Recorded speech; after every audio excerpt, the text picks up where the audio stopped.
வணக்கம் உறவுகளே. இதை பார்க்கும்போது டீ போல இருக்கும், ஆனால் டீ இல்லை. இது ரசம். காய்ச்சல் தடிமலைன்னு சொன்னால் ரசம் வச்சு குடித்தோம்னு சொன்னால் உடனே காய்ச்சல் பறந்து போகும். ப்ரெக்னென்ட் லேடிஸும் சாப்பிட்றதுன்னு எல்லாம். இந்த ரசத்தை எப்படி செய்யலாம்ன்றதை பார்க்கலாம் வாங்க. அதுக்காக நான் உள்ளி எடுத்துக்கிறேன். இவ்வளவும் போதுமானதாக இருக்கும். அடுத்ததான் மல்லி இவ்வளோ எடுத்துக்கிறேன்.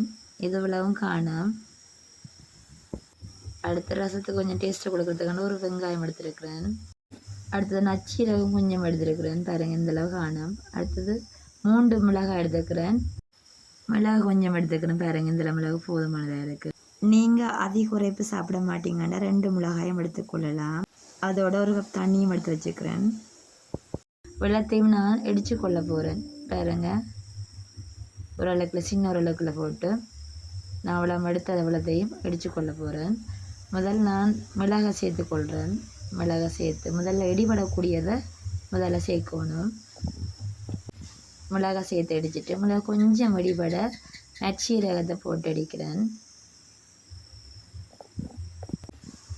அடுத்ததாக 3 சிவப்பு மிளகாயும் சேர்த்துக்கொள்கிறேன். இதை நல்லா நாங்கள் இடித்து கொள்ளணும் தொடர்ந்து. இந்த ரசம் வைக்க சொல்லி தந்தது அம்மா தான். அது அம்மா தான் இன்றைக்கு ரசம் வைக்கிறதுக்கு ஹெல்ப் பண்ணி கொண்டிருக்கிறேன். அடுத்தது மல்லியை சேர்த்துக்கொள்கிறேன். மல்லியை சேர்த்து நல்லா அடித்து கொள்ளணும். கடைசியில் தான் உள்ளியையும் வெங்காயத்தையும் சேர்த்துக்கொள்கிறேன். ஏன்னா இது லேசாக இடிப்படுமென்றதுக்காண்டி கடைசியாக உள்ளியையும் வெங்காயம் அந்த ஒரு வெங்காயத்தையும் சேர்த்துக்கொள்ளுவோம். நல்லா நான் பேஸ்ட்டை அடித்து கொள்ளணும். ஆனால் அந்தளவுக்கு பேஸ்ட்டை அடிக்கல, அது மெல்லியெல்லாம் அந்தளவுக்கு இடிபடாது. ஓரளவுக்கு நாங்கள் இடித்து கொள்ளணும். இந்தளவுக்கு நாங்கள் இடித்தா சரி பாருங்கள், இந்தளவுக்கு தான் வந்திருக்கும். ஓரளவுக்கு இடிபடும். இதை நாங்கள் எடுத்துக்கொள்கிறோம். அடுத்ததாக பாருங்கள், கொஞ்சம் புளி எடுத்துக்கொள்கிறேன். புளி முக்கியமாக இதுக்கு தேவை ரசத்துக்கு. அடுத்து நாங்கள் வெள்ளத்தையும் ஒரு சின்ன பாத்திரத்துக்குள்ளே மாற்றிக்கொள்கிறேன். இடித்தது எல்லாத்தையும் சேர்த்து புளியையும் சேர்த்துக்கொள்கிறேன். இதுக்கு பழப்புளி தான் தேவை, தேசிக்காய் புளி வர்றையில் இந்த புளி தான் எல்லாம். அதையும் சேர்த்துக்கொள்கிறேன். சேர்த்துட்டு அடுப்பில் வச்சு கொஞ்சமாக தண்ணியை விட்டு இந்த கலவையை கரைச்சி கொள்ளணும்.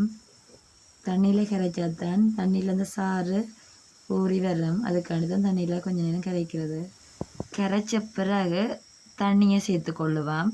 நான் 1 கப் தண்ணி தான் காட்டினான். இங்கே 2 கப் தண்ணியை விடணும். அப்போ தான் இந்த கரைசலுக்கு போதுமான தண்ணியாக இருக்கும். அது